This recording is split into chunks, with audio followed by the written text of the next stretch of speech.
Aceh adalah salah satu bagian dari rumpun suku Melayu yang terbesar di pesisir Sumatera, Malaysia, hingga Filipina. Di Indonesia, masyarakat Melayunya memiliki kemiripan dalam bahasa, adat, dan kebiasaan. Begitu pula dengan jenis makanan yang memiliki kesamaan dari bahan, rasa, dan cara pembuatan.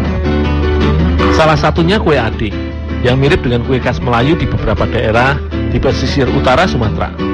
Kue ade ini mirip dengan kue biga di Medan, bolu kemojo di Riau, hingga juada basah di Sumatera Selatan.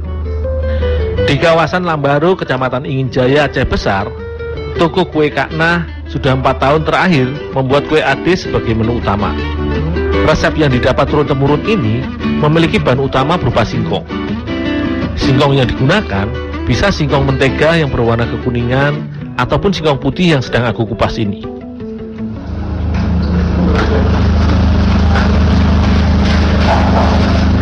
Di sini dalam sehari bisa menghabiskan ratusan kilogram singkong untuk bahan baku. Singkong adalah salah satu bahan pangan yang banyak digunakan sebagai bahan pembuat beberapa jenis kue tradisional yang kaya karbohidrat. Mudahnya untuk mendapatkan singkong menjadikan alasan kenapa singkong banyak digunakan sebagai bahan baku pembuat kue. Selain tinggi kalori, umbi singkong juga rendah lemak, bebas gluten, dan kaya protein. Ini sangat baik bagi penderita penyakit keliak yang bermasalah pada usus halusnya.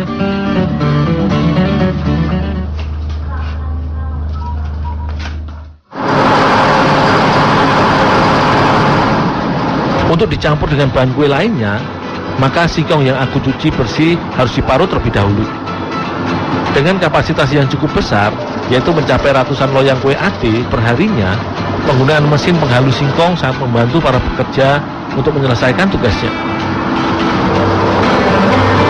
Mesin ini akan menghasilkan parutan singkong yang sama baiknya jika menggunakan parutan manual.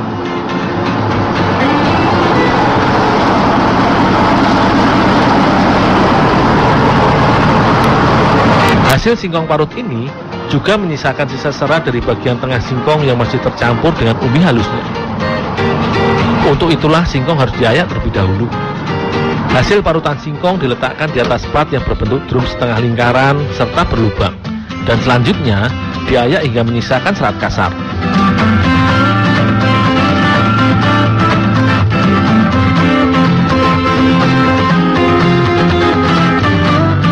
Setelah itu, barulah parutan singkong yang sudah halus dan bersih dari serat ini ditiriskan sebentar untuk menghilangkan kandungan airnya. Singkong cukup ditiriskan saja, tetapi tidak diperas agar saripatinya tidak ikut terbuang.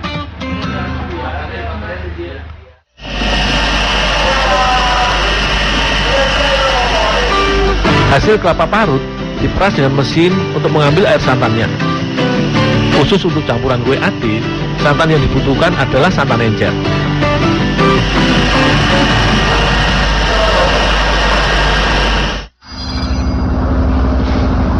Selain rasa original, kue ade juga bisa ditambah dengan bahan lain sebagai pilihan. Wortel dan beberapa jenis buah dan lainnya seperti durian, coklat atau keju dapat ditambahkan ke dalam adonan kue ini. Wortel yang aku campurkan juga harus diparut terlebih dahulu agar mudah bersatu dengan bahan lain.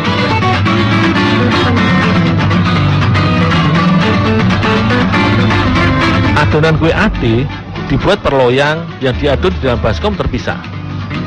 Satu baskom akan diisi bahan berupa 900 gram singkong, 2 butir telur, dan 400 gram gula. Khusus telur bisa digunakan telur ayam ataupun telur bebek, semua tergantung pesanannya. Satu adonan ini cukup untuk membuat 2 loyang kue ade berukuran kecil atau 1 loyang berukuran besar. Jika ingin ditambahkan wortel, maka jumlah bahan singkong dikurangi dan kemudian wortel parut ditambahkan dengan komposisi lebih banyak singkong daripada wortelnya.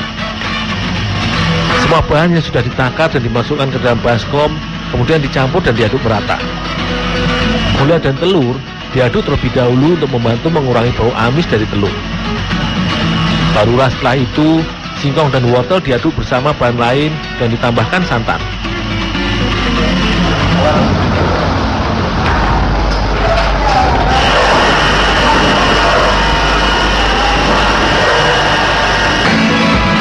Selain sebagai penambah rasa gurih, santan juga berguna sebagai pemberi aroma. Satu baskom adonan kue ade singkong diberi 5 hingga 7 centong air santan. Banyaknya jumlah santan yang digunakan tergantung dari kekentalan adonan. Jika kandungan air pada singkong cukup tinggi, maka santan yang ditambahkan sedikit saja. Begitu pula sebaliknya.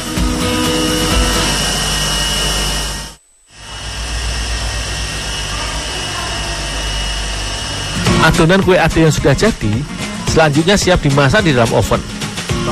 Adonan dituang ke dalam loyang yang sudah diberi minyak sayur untuk menjaga agar adonan tidak lengket ke dalam loyang. Selain kue ade yang terbuat dari singkong dengan campuran wortel atau jenis buah lainnya, ada pula kue ade yang terbuat dari tepung. Untuk adonan kue ade tepung ini memiliki warna hijau yang berasal dari sari daun pandan. Selain itu, pada loyangnya ditambahkan irisan bawang yang di-oven sebentar.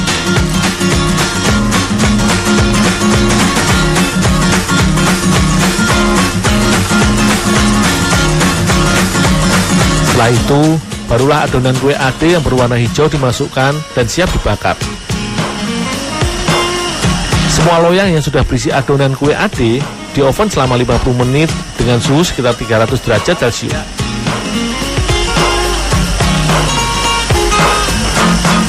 Satu oven berisi 8 loyang besar atau 16 loyang kecil kue ade.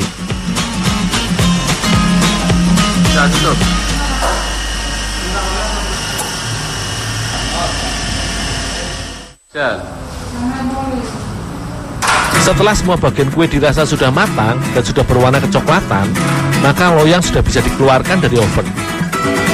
Loyang kue ade yang baru dikeluarkan dari oven terlebih dahulu diletakkan pada rak besi untuk didinginkan dan membuang uap panasnya. Jika suhunya sudah jauh berkurang, barulah kue siap dijual. Karena kue yang sudah agak dingin, teksturnya menjadi lebih padat dan tidak lembek lagi.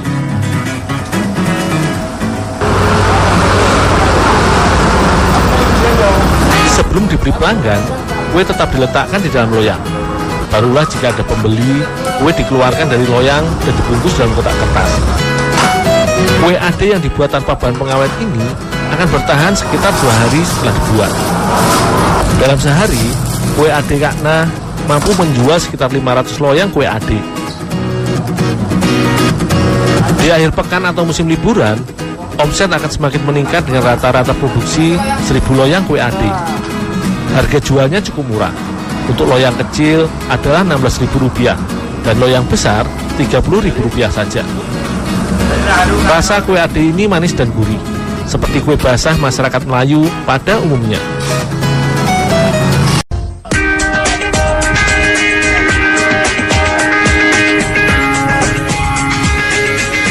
Di dalam berbagai acara adat atau perhelatan, ada beberapa sajian yang wajib dihidangkan untuk menjamu para tamu. Begitu pula bagi masyarakat Aceh di ujung barat Pulau Sumatera ini. Beberapa jenis kue menjadi bahan antaran untuk melengkapi acara pernikahan adat Aceh seperti dodol dan masakat serta berbagai kue kering lainnya. Khusus untuk kedua jenis sajian ini akan disajikan dengan nampan besar dan dihias dengan bentuk yang khusus. Kue masakat merupakan panganan sejenis dodol yang memiliki tekstur lembut dan manis segar. Kue berwarna kuning ini dibuat dari tepung terigu yang dimasak dengan campuran buah nanas dan jeruk serta bahan lainnya. Sebelum dicampur, nanasnya aku kupas serta dibersihkan matanya dan diparut hingga halus. Sementara jeruk hanya diperas dan diambil sarinya. Untuk membuat satu loyang masakat dibutuhkan sekitar 2 hingga 3 buah nanas segar. Jika nanas akan memberikan tekstur serta rasa manis yang khas pada kue Aceh ini, maka buah jeruk digunakan untuk menambah rasa segar serta aromanya.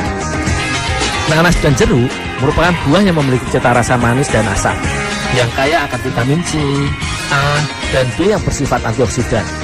Tentu saja, buah segar ini kaya akan serat dan baik bagi pencernaan.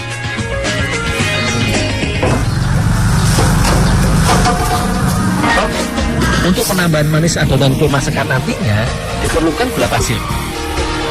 Sebelum dicampurkan ke dalam adonan, maka sekitar 7 cangkal gula pasir dicairkan terlebih dahulu.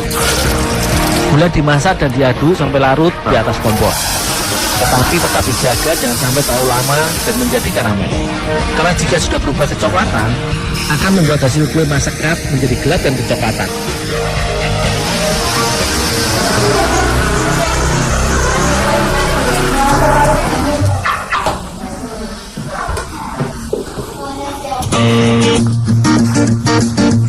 Setelah semua bahan sudah siap, maka adonan kue masakat dapat dibuat. Sekitar 3 kg tepung terigu akan dicampurkan dengan gula yang sudah dicairkan dan telah didinginkan.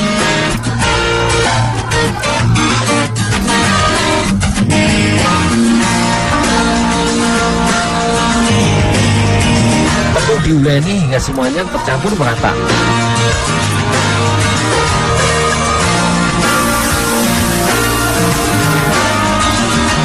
Selanjutnya, campuran tepung terigu dan gula tadi dimasukkan ke dalam kuali dan dimasak dengan api sedang serta terus diaduk.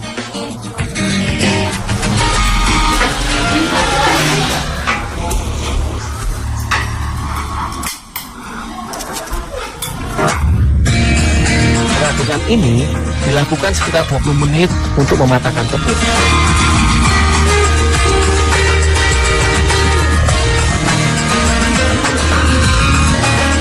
Jika adonan gula dan tepung sudah menyatu, barulah ditambahkan 3 butir telur yang diambil kuningnya saja.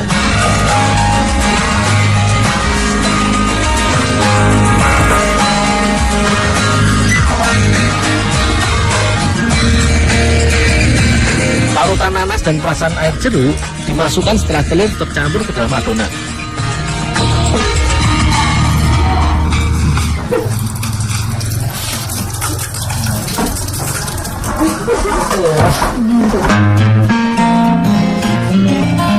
Pemasakan masakan ini akan dilengkapi dengan ditambahnya mentega. Selain memberi warna kuning yang bagus, mentega juga memperkuat aroma kue serta memberi rasa gurih.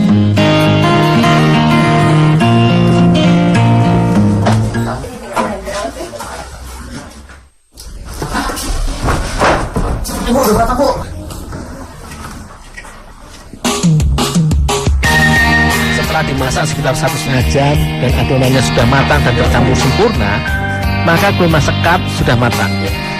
Hasilnya, kue masakat ini diratakan ke dalam talam bulat sebagai tempat penyajiannya.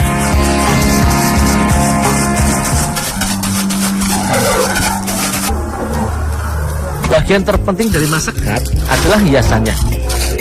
Dari makna filosofis sebagai kue penghormatan dan penyambutan dalam jamuan untuk para tamu, kue masakat akan dihias dengan beragam bentuk ukiran.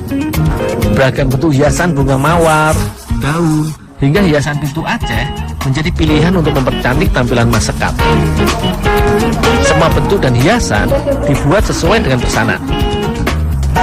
Untuk membuat hiasannya, sisa adonan masakat dimasukkan ke dalam kantong kerucut dengan bagian ujungnya diberi mata cetakan tertentu. Butuh keahlian khusus untuk membentuk ukiran kue masakat yang dihias mulai dari bagian pinggir hingga tengahnya. Rasa kue masakat yang manis dengan cara penyajian yang istimewa menjadikan kue ini sebagai sajian penting dalam acara besar masyarakat Aceh. Antara lain sebagai hantaran dalam proses tenggara baru untuk menyebut pengantin wanita ataupun sajian wajib saat hari raya Idul Fitri.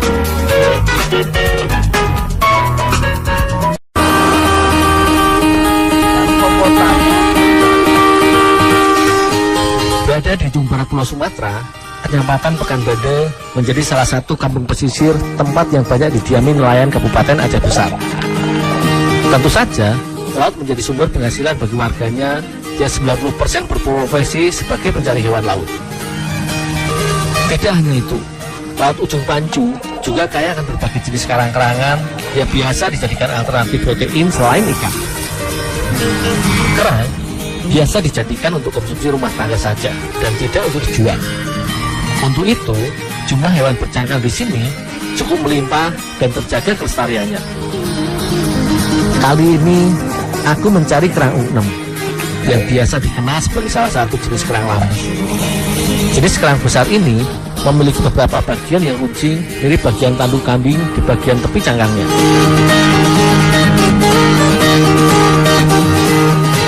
Ungnem juga biasa disebut kerang laba-laba yang biasa ditemukan pada kedalaman 1 hingga 3 meter. Cara mencari hewan gastropoda ini pun gampang-gampang susah. Jika air sedang surut dan jernih, kerang ugnem mudah dicari di sekitar terumbu karang.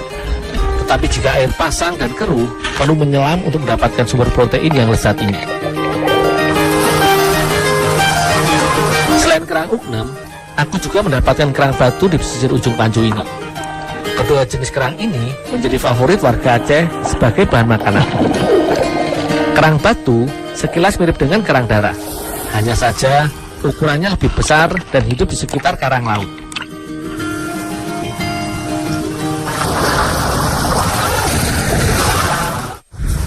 Bang, ayo bang, dapat banyak bang. Bersama Bang Zul dan Fahmi, hasil buruanku ini akan kami masak menjadi gulai asam merah. Sama dengan pengolahan kerang pada umumnya, yang dimakan adalah isi dalam kerang. Untuk itulah, sebelum dimasak, isinya harus dikeluarkan terlebih dahulu dari cangkangnya. Kerang yang aku dapat langsung dibakar. Dengan dibakar, cangkang kerang yang terbuat dari kapur ini akan rapuh dan mudah untuk dipecahkan. Cukup dibakar sebentar, cangkang kerang sudah bisa dibuka.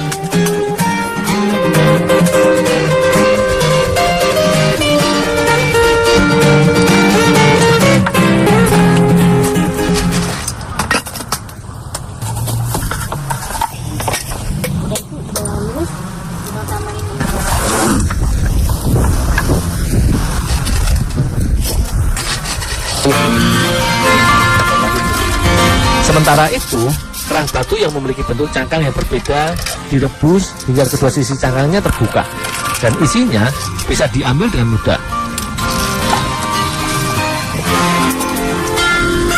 Isi kerang ugnem yang sudah aku keluarkan dari cangkangnya selanjutnya diiris menjadi bagian yang lebih kecil agar lebih mudah untuk dimakan. Sembari dibuang bagian kotorannya, aku mengiris-iris bagian daging kerang.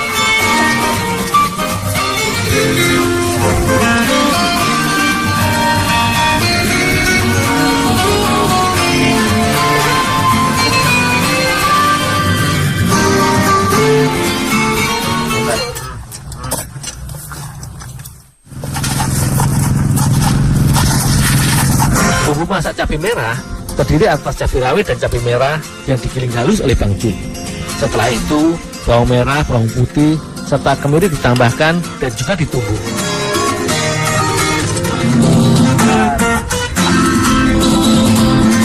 Selain itu, bubuk ketumbar serta bubuk cabai kering akan memperkaya rasa pedas dari masakan kerang ugnem kami nantinya. Sebagai pengharum dan memberi aroma, kayu manis, bunga lawang, dan serai akan dimasukkan utuh ke dalam masakan.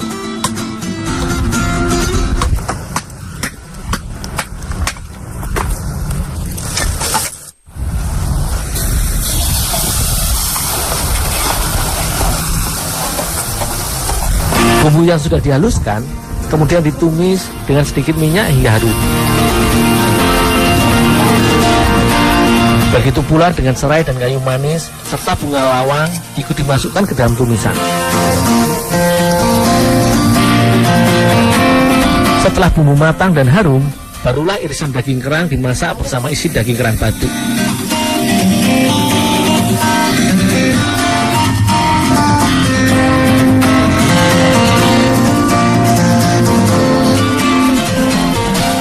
Masakan kerang asam merah ini juga bisa ditambahkan dengan kentang iris.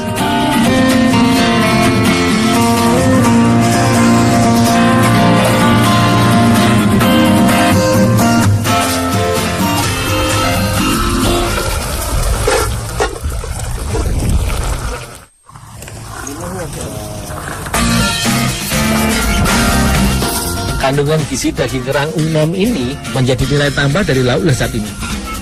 Kaya asam lemak omega 3, daging kerang bermanfaat mengendalikan tekanan darah. Proteinnya juga baik untuk pertumbuhan dan pemeliharaan jaringan tulang. Tentu saja, mengkonsumsi makanan laut secukupnya dan tidak boleh berlebih untuk mendapatkan manfaat yang optimal. Rasa pedas asam bumbu masakan kerang ini sangatlah pas berpadu dengan gurihnya daging kerang. Allah menyediakan beragam jenis sumber pangan bagi pemenuhan gizi manusia.